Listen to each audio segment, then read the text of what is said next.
Olá, sejam todos bem-vindos e bem-vindos a mais um vídeo aqui no Atu com Orgulho. Eu venho para a parte 2 do texto intitulado Democracia Radical, Linha de Frente contra o Fascismo, de Dilar Diric, uma mulher poderosíssima, né, curda, que é doutora, PhD em Sociologia, né? E aí, ela escreve sobre esse enfrentamento fascista no Oriente em Rojava contra o sistema ISIS, que é um sistema fascista, né? E aí, e ela mostra, né, no outro vídeo, a gente falou sobre isso, sobre esse enfrentamento e sobre essas características que não são apenas do ISIS, mas que hoje se encontram em todo o globo, né? E que a gente precisa reconhecer esse sistema de morte, né, para poder enfrentar. E ela coloca aqui que um dos enfrentamentos, além do pensamento crítico e criativo, é também, né, a democracia radical. E a gente ficou na parte que ela coloca a colônia mais antiga de todas, que é um dos pontos desse texto, né? Deixa eu mostrar aqui a capa, que está aqui, ó, os grandes escritos antifascistas, tá certo? E essa é uma série que eu estou fazendo aqui, coletando todos os escritos antifascistas que eu puder. Se você tiver algum que gostaria que a gente colocasse aqui nessa série, só mandar, tá bom? A colônia mais antiga de todas, parte 2, da continuidade do texto Democracia Radical, tá bom?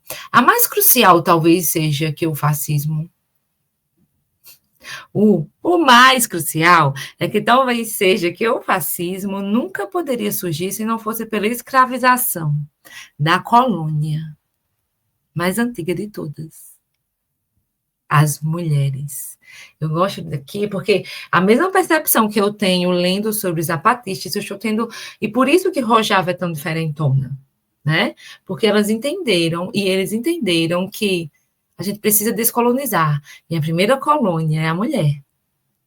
E ela é a primeira que precisa ser liberada, livre, emancipada, para construir outra forma de existência, que a gente não conhece até, né, começar a ser feita, a ser praticada. Então, é bem interessante que, para você ser antifascista, você precisa ser anticapitalista e antipatriarcal, tá bom? Essa é uma questão que eu vou repetir aqui sempre. Quem me assiste, me conhece, vai ver eu repetindo sobre isso muitas vezes. Vamos lá. O mais crucial talvez seja que o fascismo nunca poderia surgir se não fosse pela escravização da colônia mais antiga de todas, a mulher. As mulheres.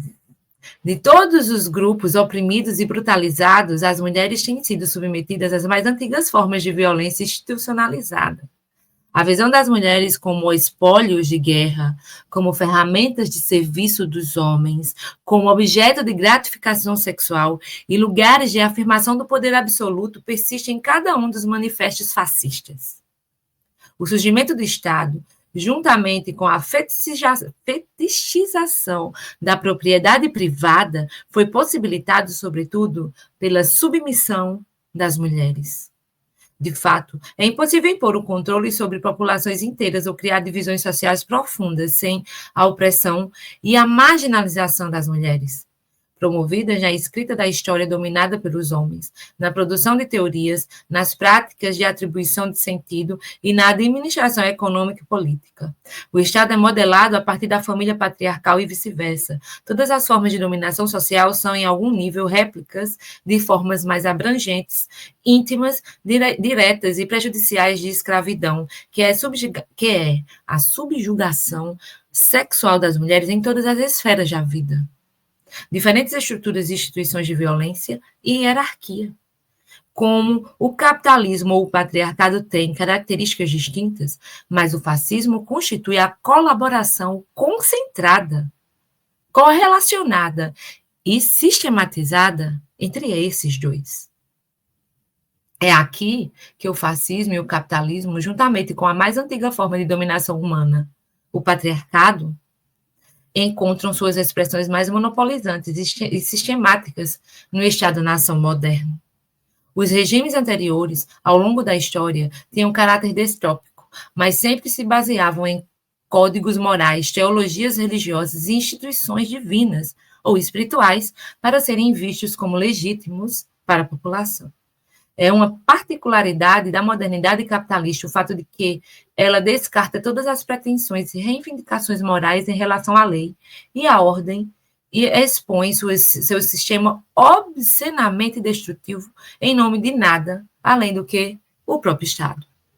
Sem a natureza hierárquica e hegemônica dos Estados, que monopolizam e usam de força da economia, da social, da informação e da cultura, sem os onipresentes aparatos de segurança que penetram em todos os aspectos da vida, da mídia ao quarto, sem a mão disciplinadora do Estado como Deus na Terra, nenhum sistema de exploração ou violência poderia sobreviver. O ISIS é o produto direto de ambos, antigos modelos de hierarquia e violência, bem como os da modernidade capitalista com sua mentalidade econômica e cultural particulares. Entender o ISIS e o fascismo em geral significa entender a relação entre patriarcalismo, capitalismo e Estado.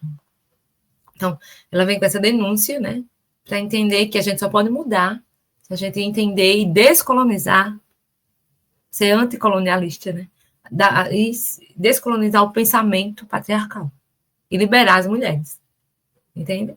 Então, a gente olha para Rojava, olha para o zapatismo e a gente vê que eles falam sobre isso e dizem a gente só consegue quando as mulheres ganham espaço. Porque você quebra uma ideia patriarcal. E quando você quebra a ideia patriarcal, você quebra a lógica do sistema vigente e do discurso dominante. E aí começa a produzir de maneira diferente. Entende? Porque há um outro mundo possível. Tem como sonhar com a terra do bem-virá. A gente precisa, né, romper com estruturas patriarcais para isso. Democracia radical versus extremismo totalitário. Né? Aí ela coloca aqui esse tópico no texto. Vamos lá. Se o inimigo fascista é aquele que combina patriarcalismo, esse nome vai pegar, peraí. Se o inimigo fascismo fascista é aquele que combina patriarcalismo, capitalismo, nacionalismo, sectarismo e estatismo absoluto em seus métodos e práticas, fica claro que uma luta antifascista significa que deve necessariamente empregar uma mentalidade e uma ética que se opõem fundamentalmente a esses pilares. Aos pilares de tais sistemas de violência. As forças de autodefesa da Rojava tentam fazer exatamente isso. Desde a libertação de Kobane, o YPG e o YPJ têm se fortalecido tanto em termos qualitativos quanto em quantitativos, possibilitando aos combatentes conectar 2 dos 3 cantões, Jazira e Conab. Nos estágios iniciais da guerra, a esmagadora maioria das eram curdas, mas a composição étnica mudou imensamente ao longo do tempo. Em outubro de 2015, a YPG e YPJ uniu-se a um grande número de forças regionais para criar uma colisão multiétnica. As recém-formadas Forças Democráticas Sírias, SDF, em inglês, inclui curdos, árabes, sírios, assírios, chechenos, turcomenes, circassianos e armênios, que se dedicam a uma Síria secular, democrática, federalista, que não aceita a ditadura de Bashar al-Assad, nem as oposições antidemocráticas de origem estrangeira. Embora constantemente sob ataque do ISIS e de vários outros inimigos, incluindo várias milícias islâmicas, o exército sírio livre e o Estado turco, a SDF libertaram com êxito os redutos juízes dos redutos juízes como Manbij e Shaded. E atualmente conduzem a operação de libertação da chamada capital do ISIS, Raqqa. Ela controla quase toda a região de fronteira ao sul da Turquia, que antes era a principal rota de abastecimento do ISIS em termos de logística, munições, finanças e pessoal. Desde então, a Turquia tem feito sua missão de treinar milícias turcomenas com lealdade ao Estado turco em particular, bem como às forças sunitas em geral. O exército dos Estados Unidos da América enfatiza constantemente que seu apoio ao CDF é para os árabes. Enquanto isso, as forças curdas, próximas do Partido Democrático Curdo do Iraque, liderado por Massoud Barzani, tentam construir um exército curdo à sua própria imagem. Assim, a composição transcultural das SDF perturba não só as forças hostis à autodeterminação curda, mas também aos estreitos projetos nacionalistas curdos. Eu vou trazer outro texto mais recente sobre essas questões, porque Rojava está sendo atacada, né, justamente por esses exércitos turcos, porque o SDF ele vem com uma proposta de federalismo e não com uma proposta de Estado turco, né? Um Estado curdo, um Estado... É outra ideia, né? Para além do que a gente vivencia como ideia de Estado-nação.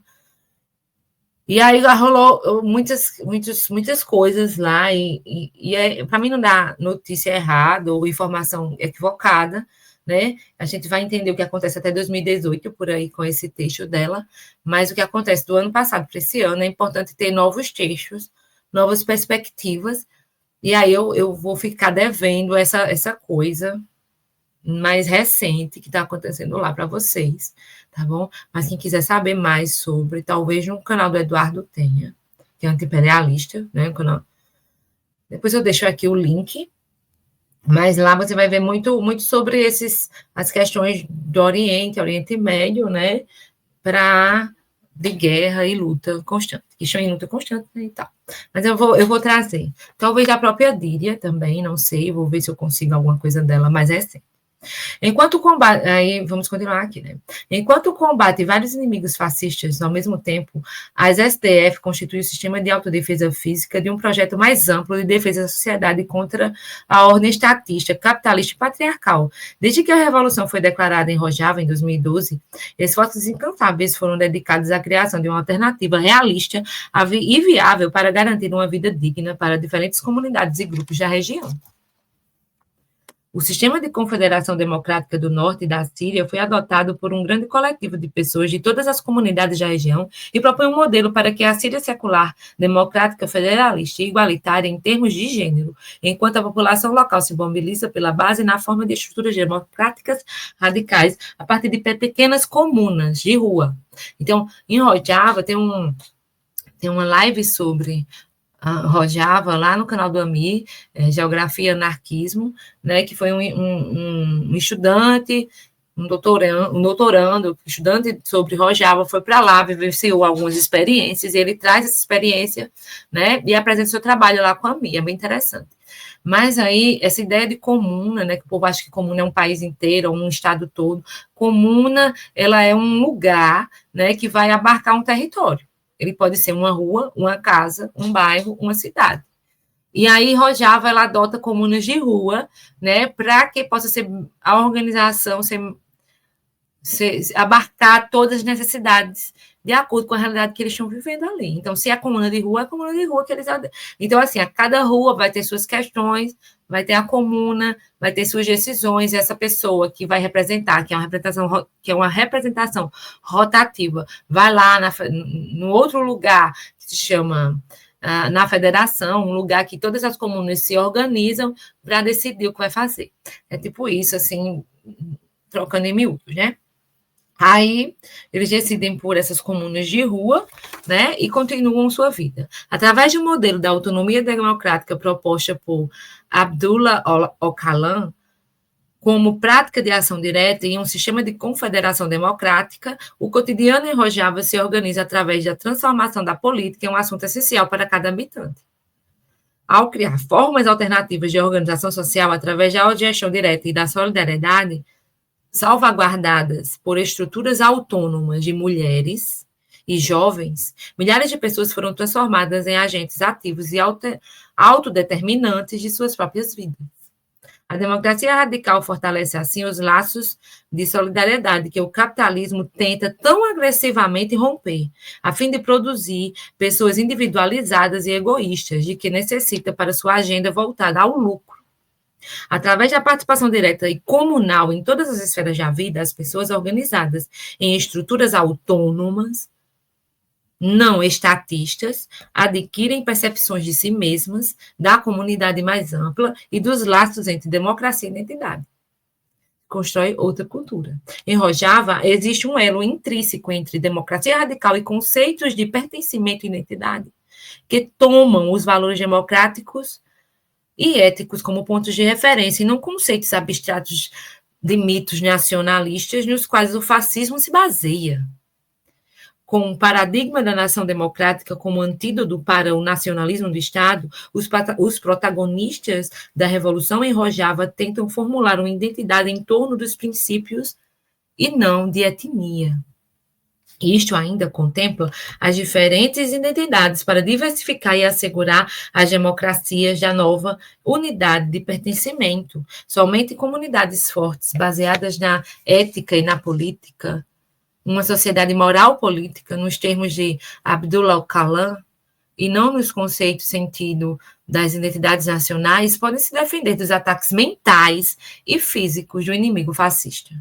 A democracia radical deve, portanto, necessariamente ser internacionalista em sua perspectiva, ao mesmo tempo em que dá a todas as identidades o espaço necessário para organizarem e se democratizarem a si mesmas. A criação das SDF como autodefesa de todos os camponeses da região decorre da compreensão de que a era do Estado-nação acabou e que uma vida livre não pode ser construída por mentalidades nacionalistas quando estas estiverem entre as causas do derramamento de sangue. Tenho que pensar para além disso. Tenho que destruir esse pensamento mesmo da minha cabeça. Então, a emancipação das mulheres, a ideia de igualdade e de comunas, da democracia direta como pertencimento real, né, faz com que você realmente viva essas coisas e consiga destruir esse pensamento nacionalista, fascista, que, né, permeia no imaginário popular hoje, infelizmente. Além disso, a própria presença de um exército autônomo de mulheres, comprometido com a libertação das mulheres de todas as manifestações de dominação masculina, num mar de violência militarista e patriarcal, constitui o elemento mais libertário, mais anticapitalista e mais antifascista que Rojava nos mostra. Os princípios que motivam a mulher numa sociedade conservadora e patriarcal a ser militante de um mundo justo e bonito exigem um imenso esforço mental, emocional e físico. Na verdade, é bastante subversivo atacar o símbolo dominante do homem para esmagar o patriarcado em todo lugar. Mas esses movimentos devem ser acompanhados por uma revolução social mais ampla. Ao se organizar em cooperativas, comunas, assembleias e academias, as mulheres... Nossa, a gente descobriu, Carla descobriu e me falou uma academia só para mulheres aqui na periferia da nossa cidade. E vamos lá saber como é que funciona isso. Porque, né, enquanto a gente malha, a gente revoluciona e anarquiza todo mundo ali dentro. Adoro! Mas voltando... Assembleias, academias, as mulheres conseguiram se tornar a força mais vibrante e revolucionária de Rojava. A garantia da liberdade. Embora a dominação masculina ainda não tenha sido superada, as mulheres já estabeleceram uma cultura política geral que não mais normaliza o patriarcado e que respeita incondicionalmente os mecanismos autônomos de tomada de decisão das mulheres. O YPJ sublinha que é a forma mais direta de esmagar a modernidade capitalista, o fascismo pintado de religião, o estatismo e outras formas de autoritarismo é a libertação das mulheres. A operação da ira dos Eufrates para libertar Raqqa, onde o ISIS ainda mantém milhares de mulheres como escravas sexuais, é liderada por ninguém menos que uma mulher curda chamada Roja Felati. Eita, eu não sei o nome dela, peraí. Rojda Felati, foi. As cenas das combatentes de YPJ sendo abraçadas e beijadas por mulheres que foram forçadas a viver sob o domínio do ISIS por anos, vieram para definir a história do Oriente Médio no século XXI. Antifascismo é internacionalismo. A imagem pública das Forças Armadas de Rojava mudou abruptamente aos olhos dos setores da esquerda após a libertação de Kobane.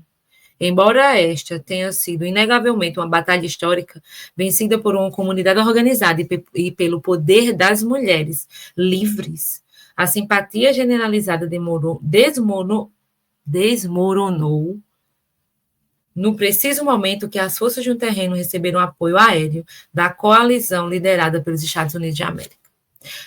A gente precisa ser anti-imperialista também.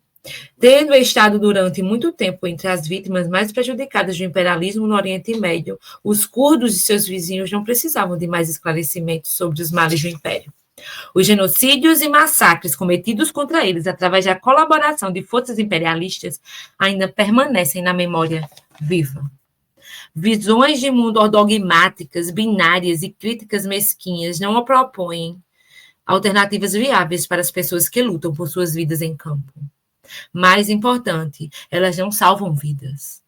Para as pessoas cujas famílias estavam sendo massacradas pelo ISIS, a facilidade com que os esquerdistas ocidentais pareciam defender a rejeição de ajuda militar em favor de noções românticas de pureza revolucionária eram, no mínimo, incompreensíveis. A defesa do anti-imperialismo incondicional, desligado da experiência humana real e das realidades concretas, é um privilégio que aqueles distantes do trauma, da guerra, podem se dar ao luxo.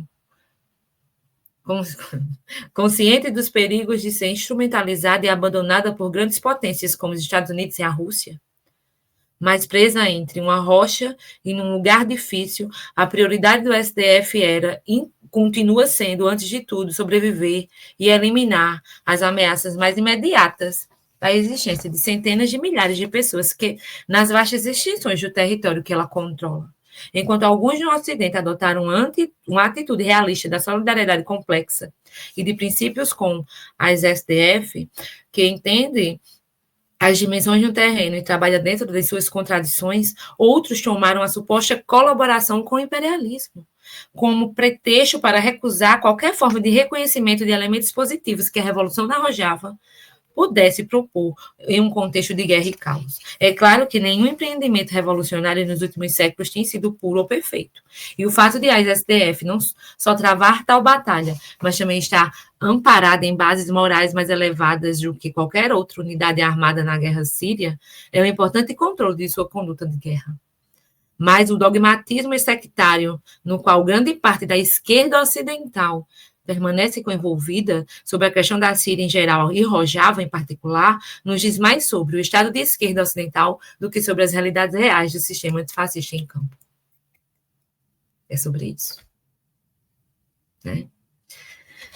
É fácil rejeitar qualquer forma de autoridade e poder quando estes estão muito longe do alcance dos revolucionários, mas é inescapável conceituar o poder revolucionário e, quando necessário, a autoridade para proteger milhões.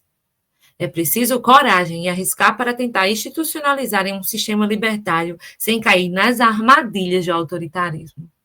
Enquanto os empreendimentos revolucionários não eliminarem o perigo do autoritarismo interno, da cooptação e da traição imperialista, prevalecerão as mentalidades hierárquicas e corrupção e abuso. O governo envolvido na guerra contra o ISIS contribuíram para o caos através de suas próprias políticas, guerras e comércio de armas, e acabam compartilhando uma mentalidade semelhante àquelas que animam o ISIS. Eles nunca poderão ser os únicos a derrotá-lo. Os principais inimigos do ISIS são justamente aqueles que enfrentam com uma visão radicalmente diferente de vida. Derrotar o extremismo autoritário só é possível através da democracia radical e da libertação das mulheres. Ponto. Dentro deste contexto, o STF constitui uma das mais importantes lutas antifascistas de nosso tempo. Concordo.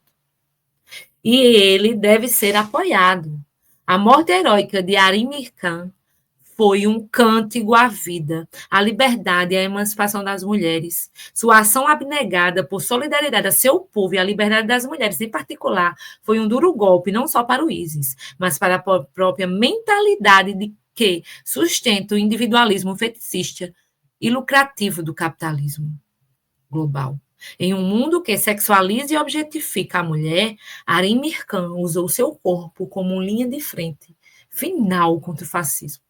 A Batalha de Kobani entusiasmou o imaginário criativo das pessoas em todo o mundo, ilustrou que uma sociedade politicamente consciente e organizada, mesmo com meios limitados, pode derrotar a mais pesada das armas, as mais escuras das ideologias e o mais terrível dos inimigos. A tarefa dos antifascistas de hoje deve ser a de nunca renunciar aos meios de resistência, às instituições estatistas e autoritárias e a de reivindicar os meios de organização em defesa da comunidade, para prestar homenagem às revolucionárias heróicas como Arim Mirkan, a luta antifascista deve ser mobilizar em todas as áreas e em todos os dizeres. Já chega. Aí ela bota em várias línguas, né? O já chega, já basta, no final do seu texto.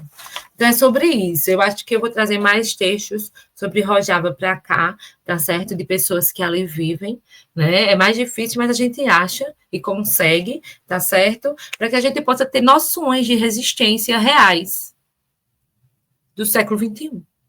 Entender quando a gente fala que a gente precisa ser antipatriarcal, na prática, é necessário. Então, assim, textos como os zapatistas, da Terra dos Povos e de Rojava, que são comunidades que prezam pela democracia radical e pela libertação das mulheres, faz com que a gente entenda, né, que além de existir outra forma de estar no mundo, a gente precisa entender que tem que existir outra forma de pensar no mundo. E para isso a gente precisa elaborar e conscientizar nossa mente para construir um pensamento crítico, criativo e antipatriarcal. Para que a gente possa se orgulhar e dizer somos antifascistas, anticapitalistas e antirracistas. Tá bom? Fiquei por aqui, terminamos essa parte, vai vir outros escritos, tá certo? Se liguem, e é isso, curtam, compartilhem, comentem, e até a próxima. Saúde e anarquia para todos, todas e todos.